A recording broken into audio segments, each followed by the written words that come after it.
이제 봄이 곧 올 것 같아요. 자, 우리 옆에 있는 친구들과 우리 함께 이렇게 인사했으면 좋겠습니다. 다가올 봄과 예수님의 부활을 준비합시다. 이렇게 함께 인사하겠습니다.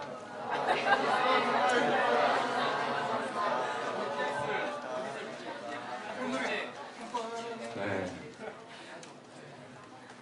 자, 오늘은 진여맹 말씀 시리즈 세 번째 시간입니다. 계속해서 사실은 뭐 이렇게 가벼운 주제가 아니기 때문에 여러분들이 조금 좀 머리 아파요 하실 수도 있겠지만 이번 기회에 우리가 좀 생각해야 될 것들에 대한 좀 생각들을 좀 깊게 할 수 있으면 좋겠습니다. 첫째 주는 죄에 대한 이야기를 나누었습니다. 그래서 죄가 무엇이냐? 좀 무거운 주제이긴 했지만 죄라고 하는 것은 하나님을 떠나 있는 상태가 죄다. 이렇게 이야기를 했습니다. 자, 그리고 지난주에는 예정에 대한 이야기를 했습니다. 그런데 그 예정이란 무엇입니까? 하나님이 우리를 사랑하시기로 작정하신 그 예정. 예정이란 하나님이 이미 우리를 사랑하시기로 작정하셨다라고 하는 의미에 있어서의 예정이라고 이야기를 했습니다. 자, 그래서 오늘 세 번째 시간에는 하나님의 선물이라고 하는 제목으로 좀 말씀을 나누었으면 좋겠습니다. 오늘 본문에도 딱 정확하게 하나님의 선물이라고 하는 표현이 나와 있죠. 그래서 하나님의 선물이 무엇일까? 하나님이 우리에게 주시고자 하는 그 선물의 내용이 무엇일까? 그 선물 포장지를 뜯으면 어떤 내용물들이 거기에 들어있을까? 좀 이런 궁금함을 가지고 우리가 오늘 말씀을 좀 나누었으면 좋겠습니다. 예전에 제가 대학로에 있는 교회에서 사역을 했던 적이 있었습니다. 근데 그 교회는 이렇게 사무실 1층에 있었어요. 사무실에 이렇게 딱 앉아 있으면 바깥에 지나다니는 사람들이 다 보입니다. 뭐 대학로 쪽 자주 가시는 분은 아실지 모르지만 소나무길이라는 데가 있어요. 거기에 이제 그 교회가 있었는데 앞으로 이제 여러 사람들이 지나다니는데 저렇게 있었는데 그 옆에 이제 그 관리 권사님께서 저를 툭툭 치더니 저기 지금 할머니 지나가고 있는데 그 할머니 혹시 누군지 아냐 물어보는 거예요. 제가 이렇게 보니까 할머니인데 나이가 아주 굉장히 많으신 할머니인데 그냥 그 딱 보이는 그 이미지가 굉장히 사실은 남루했습니다. 옷도 굉장히 남루해 보이고요. 얼굴에도 이렇게 좀 뭐라 그럴까요? 좀 생기가 없는 좀 그런 할머니였습니다. 그리고 손에는 손수레를 끌고 계셨는데 거기 이렇게 폐지나 뭐 박스 같은 게 담겨져 있는 걸 보니까 아마 그 대학로 지역에 이렇게 폐지나 박스를 이렇게 뭐 주시면서 생계를 유지하시는 그런 분 같았어요. 그래서 제가 이렇게 보니까 뭐 차림새도 그렇고 그런데 뭐 모르겠더라고요. 뭐 하시는 분인지 뭐 누군지 잘 모르겠더라고요. 그래서 잘 모르겠는데요. 이렇게 이야기했더니 그 관리검사님께서 그 할머니가 누구인지에 대해서 설명을 해주셨는데 제가 깜짝 놀랐습니다. 이렇게 이야기했어요. 저 할머니가 이 동네에서 굉장히 오랫동안 사셨던 할머니인데 저 할머니가 가지고 있는 재산이 90억이라는 거예요. 90억. 90억이 넘는 돈을 한 92억이라고 그래서 하여튼 제 기억에는 그래요. 그것도 뭐 건물이나 부동산 뭐 이런 게 아니라 순수 그냥 내가 은행에서 바로 빼다 쓸 수 있는 재산이 90억이라는 거. 이건 대단한 거죠. 현금 예? 현금 부자가 최고잖아요. 부동산이 아니라 그 현금이 90억 원이 되는 돈이 은행에 들어있다는 거예요. 이제 이해가 안 가죠.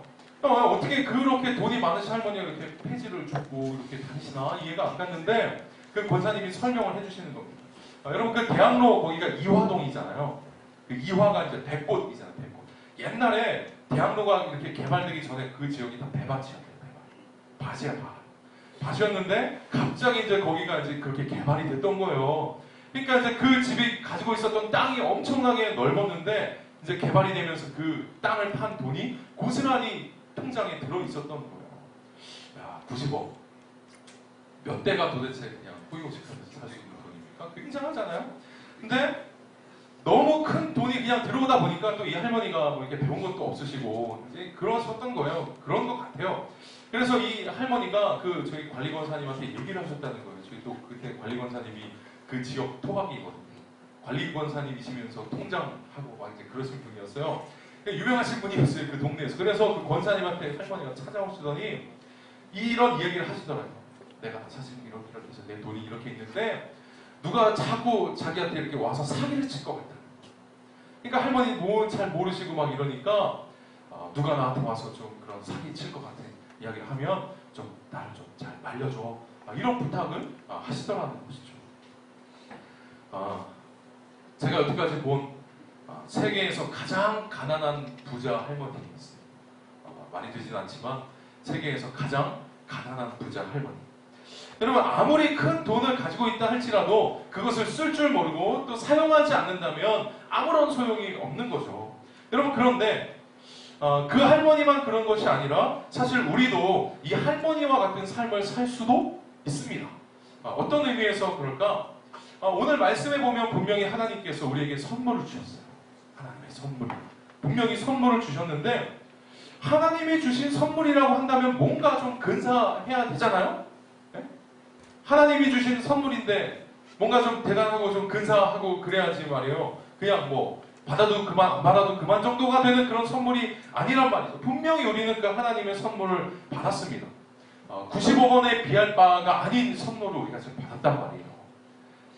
안 믿기시죠? 혹은 속으로 그냥 90억을 주시는 게 훨씬 낫겠습니다. 하실 분들이 계실지 모르지만 어쨌든 우리에게 그런 선물이 지금 주어져 있습니다. 그래서 오늘은 그 선물의 내용이 무엇이고 그 선물을 어떻게 사용하면 되는지에 관한 이야기를 함께 좀 말씀으로 나누었으면 좋겠습니다. 오늘 성경 다 펴놓고 계시죠? 그 본문을 다시 한 번만 좀 보겠습니다. 에베소서 2장 8절 2장 8절 말씀을 함께 좀 읽어보겠습니다. 우리 함께 읽겠습니다. 시작!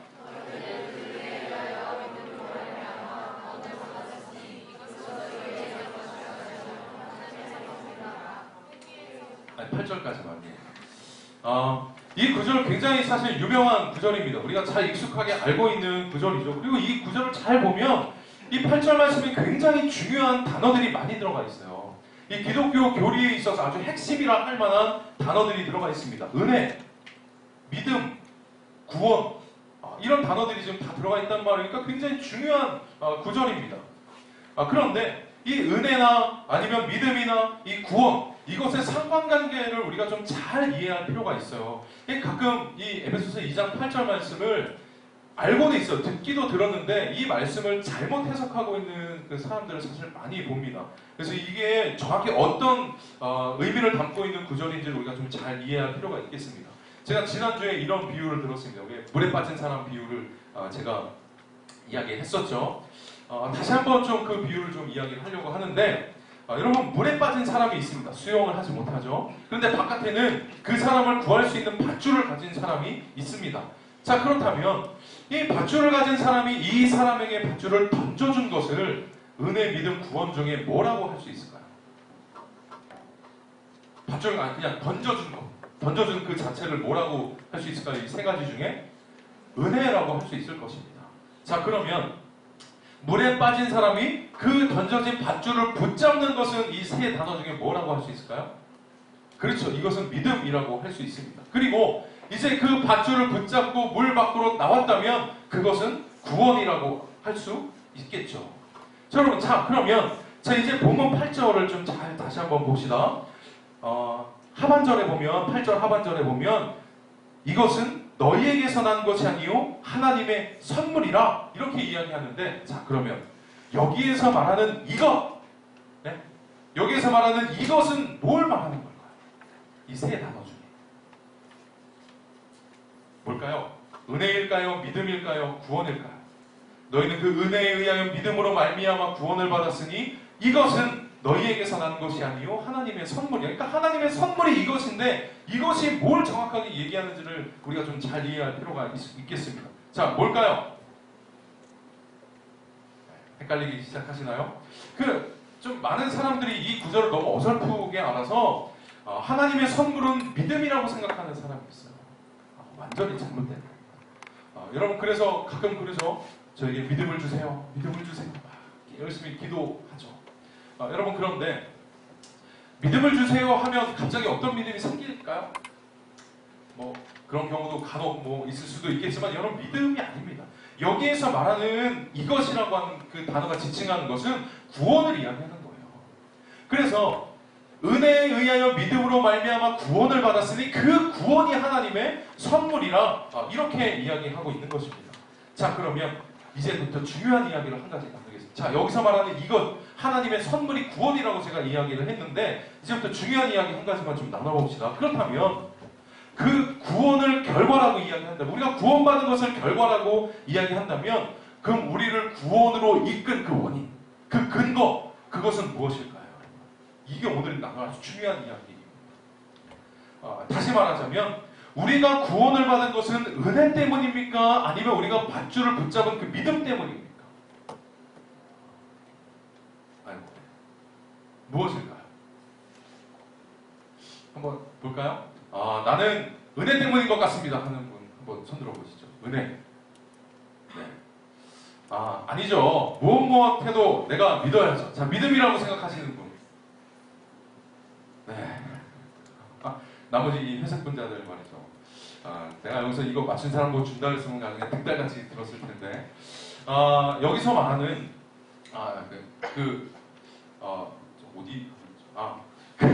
구원의 결과라고 한다면 우리가 그럼 믿음 때문에 구원받은 것인가 은혜 때문에 구원받은 것인가 여러분 이게 아주 중요한 문제입니다.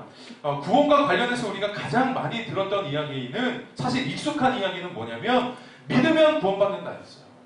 그렇지 않나요? 여러분 믿으면 구원받습니다. 구원의 유일한 조건은 믿음입니다. 이렇게 우리가 많이 들었습니다. 자 그런데 한 번 좀 생각해 봅시다. 물에 빠진 사람 비유를 가지고 한 번 더 이야기를 해보자면 여러분 물에 빠진 사람에게 밧줄이 던져졌죠. 그리고 그 밧줄을 잡았기 때문에 내가 살 수 있는 것은 맞습니다.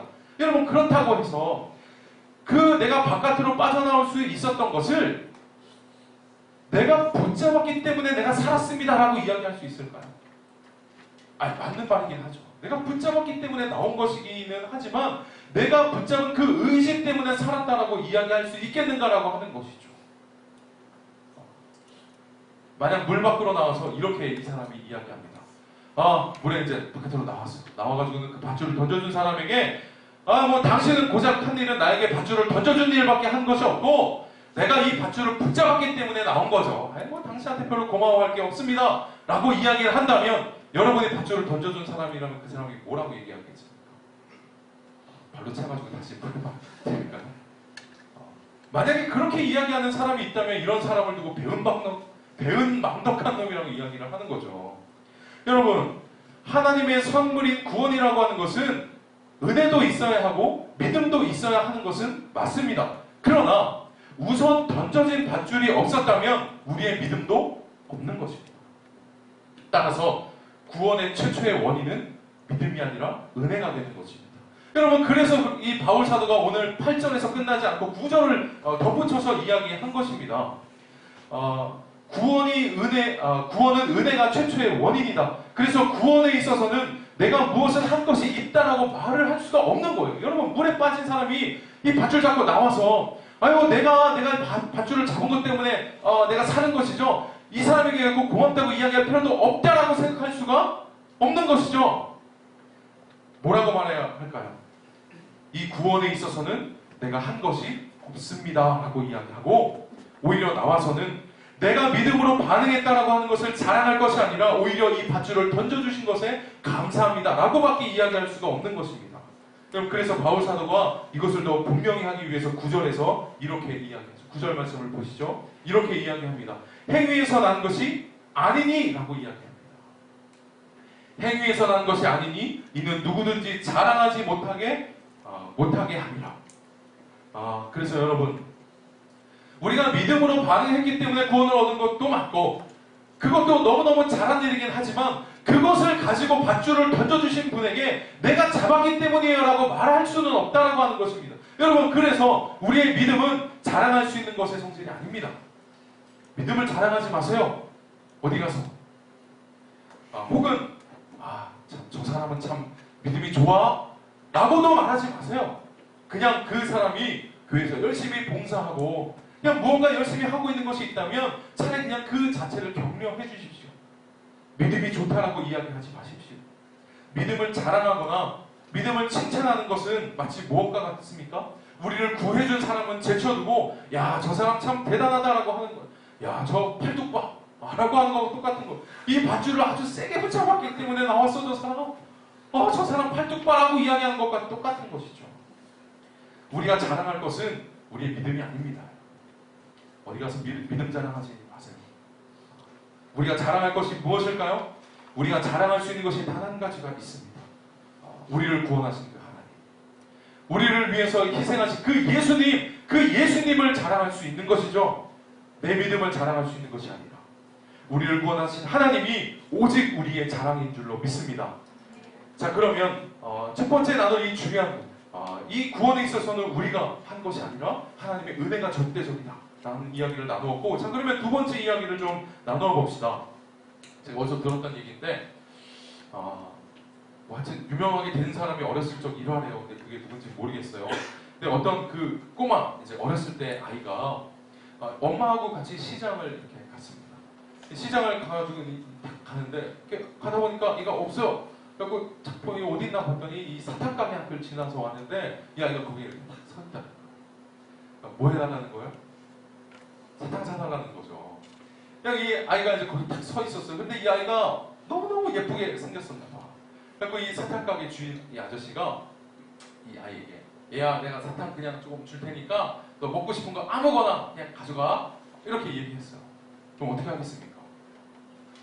우리가 지금 냅다가 가지고 집었을 텐데 이 애가 집지를 않는 거예요. 그냥 계속 멀뚱멀뚱 막 이러고 서 있는 거예요. 그래서 엄마가 다시 가서 아저씨가 그냥 좀 주신대, 너 먹고 싶은 거 조금만 집어봐, 이렇게 이야기했는데도 이 아이가 그 먹고 싶은 사탕을 집지를 않는다는 거예요. 그러더니 이 아이가 아저씨에게 한마디를 했습니다. 뭐라고 이야기했냐면, 아저씨가 집어주세요 얘기했다. 왜 그랬을까? 겸손해서였을까? 아니, 주인이 아저씨니까 주신 대로 받겠습니다, 여러분, 이런 의미였을까요? 아니죠. 무슨 의미로 그랬을까요? 아저씨가 그 손으로 집어서 주는 게 더 많은 사탕을 가져올 수 있었던 거예요. 이거를 영악하다고 얘기할 수도 있겠으나 지혜라고 이야기할 수도 있고, 여러분, 자기가 손으로 집는 것보다 이 아저씨가 집어서 주는 그 사탕의 개수가 훨씬 더 많았던 거예요. 그래서 이 아이가 아저씨가 집어주세요, 이렇게 이야기했다는 것이죠. 여러분, 그런데 저는 우리가 이제 하나님을 믿고 또 예수 그리스도가 우리의 구원자임을 믿고 구원받은 사람이 사는 방식이 저는 이와 같다고 생각합니다. 내가 집는 것이 아니라 그 아저씨가 집어주세요 했던 것과 같은 삶이 구원받은 사람의 삶이라는 거예요. 여러분, 구원받은 사람은 혼자 발버둥 치면서 사는 사람이 아니에요. 하나님이 주시는 그 선물을 누리면서 살아가는 사람이 바로 당신들이에요. 옆에 있는 인간들 얼굴을 좀 보시고, 이 히터 지금 안 켰죠? 날씨가 좋아서 그런지 지금 이 고개 떨고 있는 사람들이 이렇게 많아요. 좀, 옆에 있는 사람 얼굴을 좀 보세요. 보시고 좀 깨어납시다. 좀 이렇게 좀 해주세요. 아니, 이 양반들이 지금 이 봄이 돼가지고 이게 지금 충곤증에 지금 시달리지 마시고, 뭐 그렇다는 거예요. 그러니까 구원받은 사람이 살아가는 방식은 그냥 나 혼자 애쓰면서 그냥 아주 그냥 막 발버둥 치면서 살아가는 인생이 아니라 하나님이 우리에게 주신 그 선물을 누리면서 그 선물을 사용하면서 살아가는 사람들이 바로 그리스도인이라고 하는 겁니다. 여러분, 그런데 여러분의 삶이 그렇습니까? 하나님이 주신 선물 때문에 내 인생은 너무 기가 막혀요 라고 고백하는 우리 청년들 있으시죠? 당연히 있으실 거예요. 그러나 우리 한번 좀 생각해보자라고 하는 거예요. 많은 그리스도인들이 이 선물을 누리는 삶을 살아가지를 못합니다. 몰라서 못 누리고, 이 선물이 뭔지를 몰라서 못 누리고, 어떻게 사용하는지를 몰라서 못 누리고 있습니다. 여러분, 구원이라고 하는 이 선물, 이 구원이라고 하는 이 선물은 왜 명절 되면 왜 종합 선물 세트 이렇게 있는 것처럼 구원이라고 하는 선물을 우리가 단지 구원 받았다 뿐만이 아니라 그 선물을 받았던 순간 그 박스를 열면 기가 막히게 많은 선물들이 주어져 있어요. 여러분, 그래서 한 가지가 아니라 여러 가지 것들을 우리가 누리며 살아갈 수 있는 것이 바로 구원이라는 선물입니다. 그래서 제가 원래 처음 이 설교를 쓸 때, 계획했을 때는 이 선물이 뭔지 좀 제가 나열을 하고 싶었는데 한 가지 얘기하니까 오늘 설교 분량이 끝났어. 그래서 그렇다고 제가 뭐 3시, 4시까지 설교할 수는 없잖아요. 여러분, 죽잖아요, 잘못하면. 그래서 오늘은 제가 한 가지만 그 선물이 무엇인지에 대해서 아주 중요한 선물, 그 한 가지만 이야기하고 기회가 되는 대로 제가 또 이야기를 하려고 합니다. 자, 한번 좀 따라해 봅시다. 하나님이 우리의 아버지이심을 주장하라. 이게 너무너무 중요한 말입니다. 하나님이 우리의 아버지이심을 주장하라. 요한복음 1장 12절에 보면 이런 말씀이 나와 있습니다. 제가 한번 읽어볼게요. 잘 들어보세요. 영접하는 자, 곧 그 이름을 믿는 자들에게는 하나님의 자녀가 되는 권세를 주셨으니. 여러분 뭐냐면 우리가 예수 그리스도를 우리의 주님으로 받아들이게 되면 그때부터 우리의 신분이 하나님의 자녀의 신분으로 바뀌게 된다라고 하는 것입니다. 여러분 그래서 우리가 구원받았다라고 하는 것은 다른 말로 하면 우리는 하나님의 자녀가 되었습니다 라는 말과도 똑같은 거예요. 여러분 그래서 이때부터는 기가 막힌 삶을 살 수가 있는 겁니다. 여러분 자녀는 자녀의 권리를 주장할 수 있어요. 이게 기가 막힌 거예요. 자녀는 자녀의 권리를 주장할 수 있습니다. 여러분 집에서 자녀의 권리를 주장하시나요? 아버지 어머니에게? 네. 나이가 됐으면 이제 부모님을 공양할 줄 알아야 되고 이제 저도 직장생활하고 그러면 이제 부모님 생각 어찌됐건 자녀는 내가 자녀잖아요 이렇게 주장할 수 있어야 된다고 하는 거예요. 그럼 제가 요즘에 집에 가면 하는 일이 있습니다. 시와 때를 가리지 않고 요게 이제 좀 이렇게 때마다 이렇게 좀 하는 일이 좀 바뀌기는 하지만 제가 집에 가면 꼭 하는 일이 하나가 있는데 지난주 주일 저녁에 제가 집에 들어가서 했던 일이 하나가 있어요. 그것 때문에 요즘에 제가 좀 괴로움을 좀 당하고 있긴 하지만 그게 뭔지 좀 준비됐죠? 방송실 넉넉 긁지 말고 댓글도 꺼주시고 뭔지 한번 보고 이야기를 나누도록 하겠습니다. 다시 한번 출발!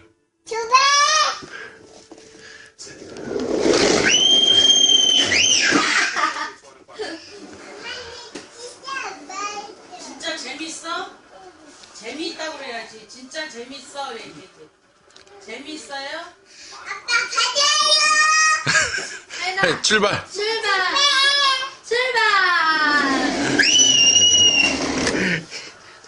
재밌어요? 엄마 가자요. 하인이 간다. 하인이 출발! 이야! 재밌어요? 하인이 한 번 더 출발!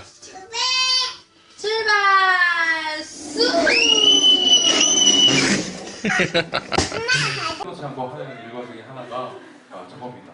여러분 지금 본 거는 57초거든요. 제가 57초 하고 말았을까요? 죽겠습니다 진짜. 아니 얘 언제 한번 이거를 해줬더니 이제는 시와 때를 가리잖아. 제가 집에 들어가서 밥 먹으려고 이렇게 앉아도 아빠 빨리 와 하고 저기 제가 앉아있던 거기 앉으라는 거예요. 거기 앉아가지고 해달라는 거예요. 그럼 조금만 기다려 밥만 먹고 해줄게 하면서 출발 이거 하는 거예요. 여러분 제가 한 가지 보여드렸지만 이런 비슷한 종류가 한 10가지 있는데 미치겠어요. 제가 집에 들어가면 힘들어가지고 여러분 그런데 제가 집에 아무리 힘든 일이 있어서 집에 들어갔어도 하연이가 해달라면 해줘야죠. 왜? 이게 지금 저 3살짜리 아이가 부모에게 주장할 수 있는 권리예요. 나랑 놀아주세요. 안 놀아줄 거면 나를 왜 낳았어요? 그럼 제가 할 말이 없잖아요. 그러니까 나는 놀아줘야 돼. 그게 부모의 의무예요. 자, 그 하연에게 있어서는 이게 권리인 거죠. 그러니까 좀 무조건 해줘야 됩니다. 무조건. 막 들었다 놨다 막 비행기 막 태워가지고 이참에 운동이나 하자 복근 만들고 막 이거 하고 그런단 말이죠. 지칠 때까지 무조건 해줘야 합니다. 하연이가 권리하는 자녀의 그 권리이기 때문에 그래요. 여러분 그런데 제가 무슨 일이 있어도 해주지 않는 것도 사실 있습니다.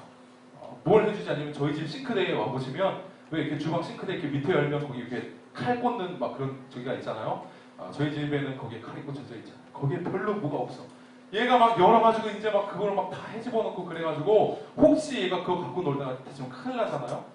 얘가 막 뭘 뒤지고 뭘 하고 하는데 무슨 일이 있어도 해주지 않는 것은 위험한 물건을 만진다든지 얘가 다칠 위험이 있는 것은 절대로 해주지 않습니다.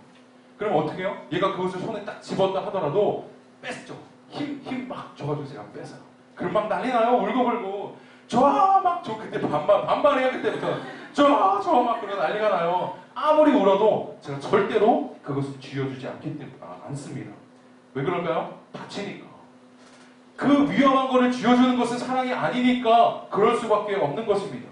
여러분, 우리도 하나님 앞에서 이와 같을 수 있습니다. 여러분 무엇이 구할 것이 있으십니까? 여러분 지혜로운 자녀라고 한다면 하나님, 제가 하나님의 자녀이죠. 그러니까 제가 지금부터 구할 게 이거 있는데요. 이걸 주세요. 라고 구하는 사람은 지혜로운 사람이 아닙니다.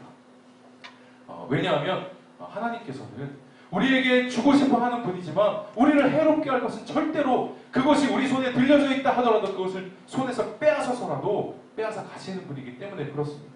그래서 지혜로운 자녀는 하나님, 솔직하게 제 소원은 이러합니다. 제 생각은 이러합니다. 고백하죠.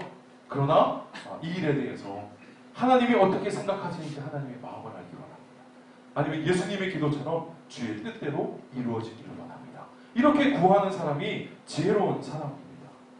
하나님의 마음이 무엇인지를 헤아리고 듣는 것. 그래서 하나님과 이런 인격적인 관계, 대화가 되는 이런 관계를 유지하기 시작하면 여러분 그때부터는 우리가 구하는 그것들이 하나님의 마음에 합한 것들을 구하게 되고 그 합한 것을 구할 때에 하나님께서 부어주시는 그 은혜가 장난이 아닌 거죠.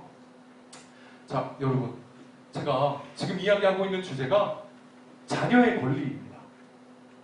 마음대로 구하세요. 자녀도 구하는 거예요. 제가 분명히 이렇게 이야기했는데 지금 들은 말은 조금 이상하죠. 뭐 아까는 마음껏 주장하라고 하더니 그러면 결정적으로 하나님이 쥐고 있는 것 아닙니까? 권한을 이렇게 할 사람이 있을 수 있을 것입니다.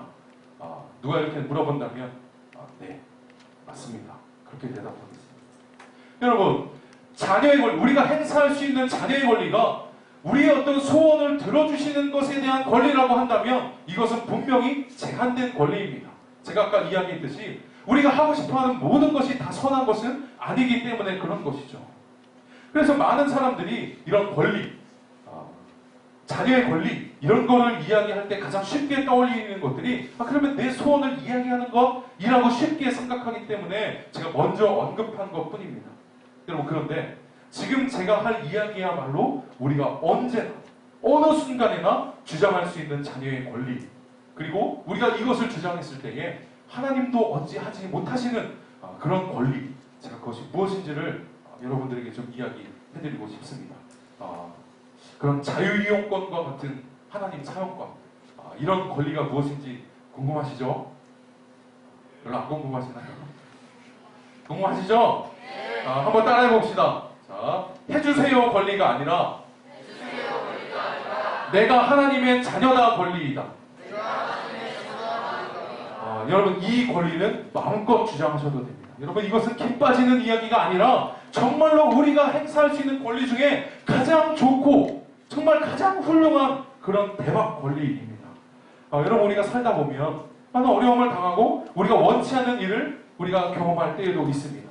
내가 정말로 노력했던 어떤 일에 대해서도 실패를 경험하기도 합니다. 또 어떤 순간에는 우리가 정말로 하나님 원하시지 않는 어떤 죄의 문제들을 행하고 또 그 한 번의 죄 때문에 내가 죄책감에 휩싸여서 살아갈 때에도 있습니다. 많은 사람들이, 많은 청년들이 그런 상황에서 살아갑니다. 여러분, 그런데 그럴 때 사단이 우리에게 주는 마음이 무엇입니까? 우리가 어떤 죄를 저질렀을 때 사단이 우리에게 무슨 마음을 줍니까? 네가 그러고도 그리스도인이야? 라고 하는 마음을 주죠. 그래서 죄책감에 휩싸이게 만들죠. 야, 이런 너를 하나님도 포기하실 거야 라고 하는 마음을 계속해서 사단이 주는 것이죠. 차라리 그냥 마음 편하게 살아. 그냥 세상에 속해서 마음 편하게 살아. 이것이 사단이 우리에게 주는 마음입니다. 그럼 사단이 하는 일이 뭡니까? 사단은 돌을 던지는 자라고 하거든요. 뭐예요? 그 하나님과 사람, 우리와의 관계 사이에다가 자꾸 돌을 던져서 그 관계를 벌려놓으려고 하는 것이 사단이 하는 일이잖아요. 그래서 하나님을 알지 못했던 때로 되돌아가게 만드는 것이 사단의 목적입니다. 여러분, 그런데 그때 우리가 때로 죄책감에 휩싸였을 때 혹은 내가 실패를 경험해서 좌절 가운데 있을 그때에 우리가 주장할 수 있는 권리가 무엇일까요? 내가 하나님의 자녀입니다 라고 하는 권리를 그때 사용하는 겁니다. 여러분, 우리가 하나님의 자녀가 되면 그 순간부터 우리 인생을 기가 막히고 하나님은 우리를 절벽 끝으로 인도하시는 분이 아니라 우리를 푸른 초장으로 인도하시는 분이기 때문에 내가 지금은 실패의 경험을 하면서 아무것도 보이지 않는 어둠 가운데 있다 할지라도 그때 권리를 행사하는 겁니다. 하나님, 제가 하나님의 자녀잖아요. 하나님이 나를 푸른 초장으로 인도하신다고 하셨잖아요. 하나님, 지금은 내가 실패를 경험했다 하더라도 나를 푸른 초장으로 인도하실 그 하나님을 믿습니다. 하나님, 내가 하나님의 자녀입니다. 우리는 이 권리를 행사할 수 있다라고 하는 것입니다. 그럼에도 불구하고 나는 하나님의 자녀입니다. 이렇게 어느 순간에서라도 고백할 수 있다는 것입니다. 특별히 이사야서 43장 1절에 이런 말씀이 있습니다. 야곱아, 너를 창조하신 여호와께서 지금 말씀하시니라. 이스라엘아, 너를 지으신 이가 말씀하시느니라. 너는 두려워하지 말라. 내가 너를 구속하였고 내가 너를 지명하여 불렀나니 너는 내 것이라. 너는 내 것이라. 이미 하나님께서 예수 그리스도의 십자가를 통해서 이미 그 일을 행하셨습니다. 그러니 여러분이 하나님의 자녀라고 하는 정체성과 그 자존감을 가지고 살아가기를 원합니다. 내가 했던 어떤 일 때문에 죄책감에, 과도한 죄책감에 휩싸여 있는 분 계십니까? 우리는 심판을 받아 마땅한 존재였지만 이미 그 죄의 값이 다 치러졌음을 선포하시기 바랍니다. 실패의 경험 때문에 내가 무가치하다라고 생각이 되는 우리 청년들 있습니까? 아니에요, 여러분. 하나님의 자녀는 지금 실패했더라도 그것은 마침표가 아닌 것이죠. 하나님이 여러분의 인생의 쉼표를 찍으신 것입니다. 더 하나님을 바라볼 수 있도록, 내가 그 미래를 위해서 더 준비할 수 있도록 하나님은 우리의 인생의 쉼표를 찍으신 것이지 마침표를 찍으신 것이 아니라는 사실을 기억할 수 있어야 합니다. 마침내에는 그 쉼표가 연결되어서 우리의 인생이 정말로 하나님 보시기에 아름다운, 정말 노래와 같은 그런 인생이 반드시 우리의 인생이 될 것입니다. 여러분, 그러니까 제발 이 세상을 살아갈 때 하나님의 자녀답게 살아가십시오. 지금 내가 무언가 되어있지 않다 하더라도 쫄지 마세요. 쫄지 마. 내가 제일 싫어하는 사람, 눈 희끄무리 해가지고 말이죠. 이 동태 눈깔처럼 해가지고 말이죠. 이러니까 욕 같지 않죠.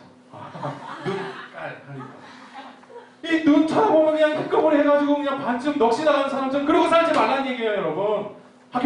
제가 옛날에도 그런 얘기 한번 했었죠. 학교 떨어졌으면 뭐 어쩌라고. 인생이 끝났어요? 저는 28살에 학교 다시 갔는데. 그래서 이렇게 결혼해서 아들은 없지만 딸을 낳고 살고 있고 말이죠. 여러분의 인생은 아직까지 그 무궁한 가능성으로 속출되어 있어요. 여러분, 그러니까 쫄지 말고 어깨 펴고 말이죠. 당당하게 이 세상을 나는 하나님의 자녀임을 알고 살아가는 여러분들이 되시기를 바랍니다. 절대로 쭈구리로 살아가지 마. 쭈구리로. 하여튼 어디서 그냥 그렇게 쭈구리로 살아가는 사람이 있다는 얘기를 들으면 가만히 두지 않겠어. 찾아가서 신방을 기다리도록 밥을 많이 먹여드릴게요. 그러니까 이 세상을 그렇게 하나님의 자녀답게, 당당한 하나님의 자녀답게 살아가시기를 바랍니다. 우리 옆에 있는 사람이 그렇게 인사합시다. 당신은 하나님의 자녀입니다. 하나님의 자녀답게 우리가 정말로 당당하게 이 세상을 살아가고 어느 순간에서라도 내가 하나님의 자녀임을 선포하는 그런 삶을 살아가시기를 바랍니다. 자, 이제 3주간에 걸쳐서 진행했던 이번 진영의 설교 시리즈를 정리하겠습니다. 여기서 끝나는 것은 아니고 올해 계속 할 것이지만 이 3번 하고 다음 주에는 다른 설교를 할 거예요. 제가 이 3번의 설교를 좀 정리하겠습니다. 여러분, 하나님은 우리를 위해서 그 놀라운 일을 이미 이루어 놓으셨습니다. 그래서 그 이미 이루어 놓은 일에 대해서 반응하는 것이 바로 믿음입니다. 제가 바라기는 우리 꿈마레를 교회에 살아가는 청년들 모두가 그 은혜에 의하여 믿음으로 말미암아 구원을 받으시는 그 은혜를 누리시기를 바랍니다. 그래서 하나님이 우리에게 주신 이 선물을 누리며 살아가시는 우리 꿈마레를 교회 모든 청년들이 되시기를 주님의 이름으로 축원합니다. 제가 잠시 기도하겠습니다. 사랑의 하나님, 감사합니다. 우리를 하나님의 자녀 삼아주심을 하나님 너무나도 감사드립니다. 우리가 정말로 어려운 청년의 시기를 살아갑니다. 역사상 가장 똑똑한 청년 세대라고 이야기하는데 정말로 우리가 현실을 살아가는 이 모든 문제들은 정말로 쉽지 않은 가장 어려운 그런 시대를 하나님 우리가 살아가고 있습니다. 우리가 그래서 실패를 경험하기도 하고 우리가 계획하고 에 대해서 좌절감을 맛보기도 합니다. 하나님, 그러나 우리는 하나님의 자녀임을 우리가 선포합니다. 우리가 하나님의 자녀가 되었으니 하나님이 우리의 인생의 주인 되셨고 우리를 반드시 인도하실 것인데 우리를 절벽 끝에 세우시는 분이 아니라 우리를 푸른 초장으로 인도하시는 하나님인 줄로 믿습니다. 우리가 좀 어려운 시기를 지난다 할지라도 그 순간이 마침표가 아니라 쉼표임을 알게 하여 주시고 우리 자신의 모습을 다시 한번 돌아보게 하여 주시고 하나님을 향하여서 우리가 다시 한번 살아갈 것을 다짐하는 그런 시기로 삼을 수 있도록 주님 도와주시옵소서. 주님, 우리가 하나님의 자녀입니다. 하나님, 내가 하나님의 자녀입니다. 우리가 자녀답게 살아갈 수 있도록 주여 우리에게 힘과 지혜와 능력을 허락하여 주시고, 우리가 언제나 성령님 하시는 그 말씀에 귀 기울여 성령님과 함께 동행함으로 정말로 당당하게 이 세상을 살아갈 수 있도록 인도하여 주시옵소서. 믿사오며 예수님의 이름으로 기도드렸습니다. 아멘.